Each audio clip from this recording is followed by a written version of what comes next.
그러나 선비는 그런 패도 정치로서 정치를 하지 않았습니다. 명분과 의리를 밝히고 백성을 설득하고 백성을 포용하는 덕도의 정치를 지향하였습니다. 덕치는 공동선의 대의 명분과 인도적 원칙에 의한 설득적이고 동의적인 지배를 말하기 때문입니다. 조선시대의 정치적 특징의 하나는 대명분 사회를 확립하였다는 것과 패도를 지향하는 법치보다는 덕도를 지향하는 덕치를 우선시켜서 성리학적 인도 정치를 실현시켰다는 점입니다. 이것이 바로 세계 정치 사상사에서 그 유래를 찾아보기 힘들 정도로 하나의 핏줄 왕조를 500년 이상 지속시킨 보이지 않는 힘이 되었던 것입니다. 선비의 이상형 인간과 행동 근거에 대해서 한번 알아보겠습니다. 선비 정신은 지도자 정신입니다. 그리고 선비 정신은 동반자 정신입니다. 지도자 정신은 리더의 명명덕, 친민, 지어지선을 실천하는 지도력의 뿌리입니다. 이러한 선비가 갖고 있었던 선비의 상의 구체적인 상징을 읽어보면 다음과 같습니다. 하나, 선비는 대의를 위해서는 목에 칼이 돌아도 눈 깜짝하지 않는 강인한 기계와 꼿꼿한 자세를 가집니다. 둘, 선비는 항상 깨어있는 청정한 마음과 흐트러지지 않는 단호한 모습으로 불의에 대해서 단호한 태도를 가집니다. 셋, 선비는 명분과 실용의 중용을 탐구하고 중용의 인성으로서 스스로 실행을 도모합니다. 넷, 선비는 명덕과 효충으로서 조상과 나라를 섬기고 소통과 시인으로서 모든 사람을 통합하고 융합하는 그러한 행실을 가집니다. 다섯, 선비는 측은지심과 궁휼지심으로 이웃을 보살피고 상호 존중과 청빈사상으로 상부상조를 솔선하며 근검의 행실을 가집니다.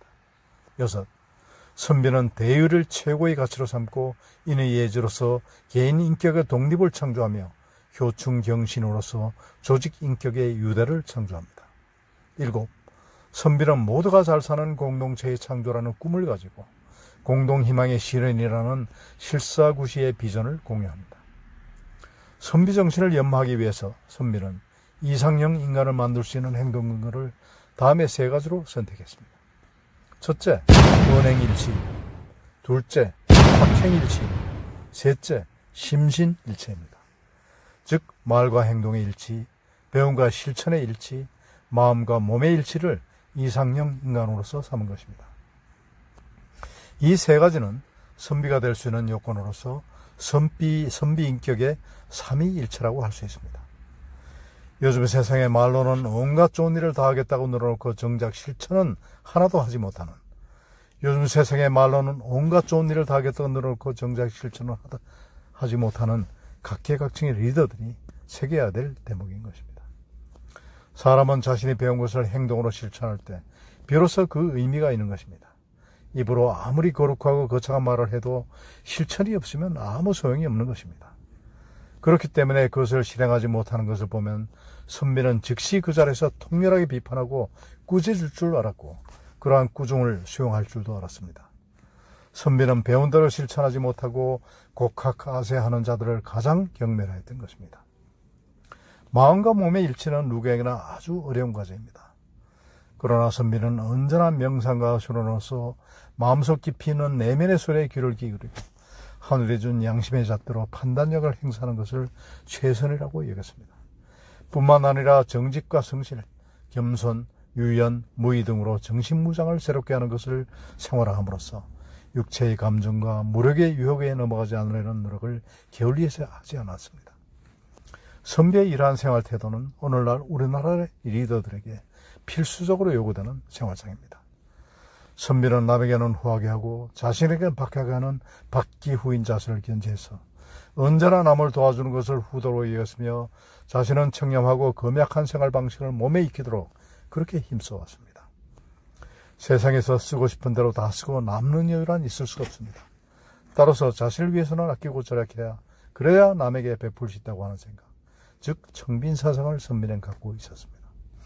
선비의 이러한 청빈사상과 청렴사상이 조선 왕제의 수많은 청백리를 배출시킨 그러한 풍토가 되었던 것입니다.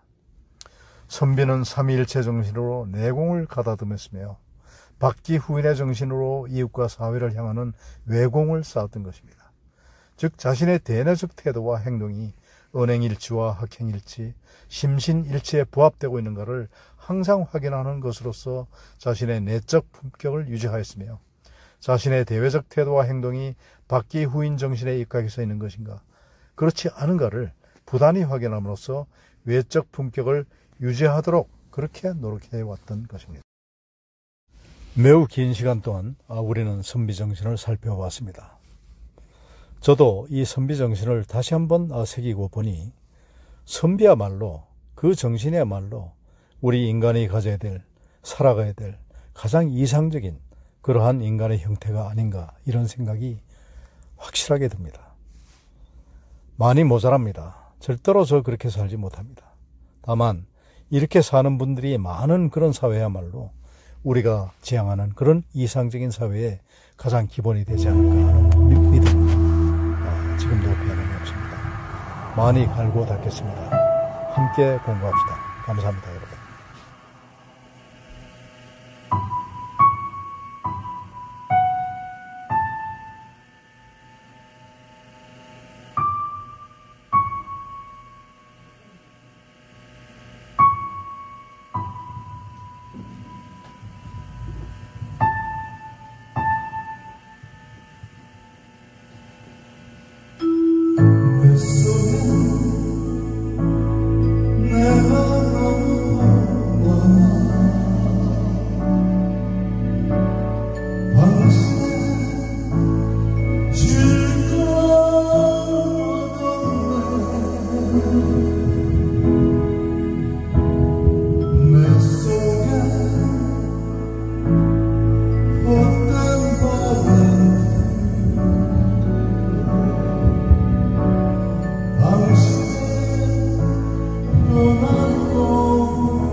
내가 너